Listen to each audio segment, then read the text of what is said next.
ജമീൻ. ജമീൻ എന്ന് പറഞ്ഞാൽ എന്താണ്? ജമീൻ എന്ന് പറഞ്ഞാൽ എന്താണ്? ഭൂമി അല്ലെ. ഭൂമിക്കാണ് നമ്മൾ എന്ത് പറയുന്നത്? ജമീൻ എന്ന് പറയുന്നത്. ടീക്കെ. ജമീൻ എന്ന് പറയുന്നത് എന്താണ്? ഒരു സ്ത്രീലിംഗ ശബ്ദമാണ്. ഓക്കെ. അപ്പോൾ നമുക്ക് പറയാം അത് ആരുടെ സ്ഥലമാണെന്ന് എങ്ങനെ ചോദിക്കാം? നമുക്ക് എങ്ങനെ ചോദിക്കാം? ഓ ജമീൻ കിസ്കി ഹേ. ടീക്കെ. ഓ ജമീൻ കിസ്കി ഹേ എന്ന് പറഞ്ഞാൽ എന്താണ്? ആരുടേതാണെന്നാണ്. ഓക്കെ.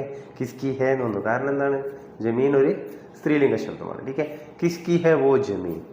അങ്ങനെയും പറയാം, ഇങ്ങനെയും പറയാം. ഹിന്ദിയിൽ തെറ്റൊന്നുമില്ല. ഓക്കെ. നമ്മൾ ഇംഗ്ലീഷ് പറയുന്ന പോലെയല്ല ഹിന്ദിയിൽ എന്ന് പറഞ്ഞാൽ നമുക്ക് തിരിച്ചും മറിച്ചും പറഞ്ഞാലും ഒരു തെറ്റുമില്ല. ഓക്കെ.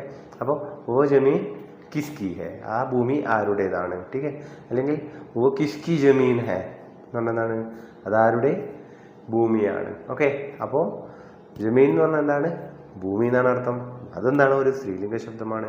അപ്പോൾ കിസ്കി ഹേ ആ രീതിയിൽ തന്നെ സംസാരിക്കണം. ഓ ജമീൻ ഉസ്കി ഹേ, അത് അവൻ്റേതാണ് അല്ലെങ്കിൽ അവളുടേതാണ്. കാരണം ജമീനാണ്.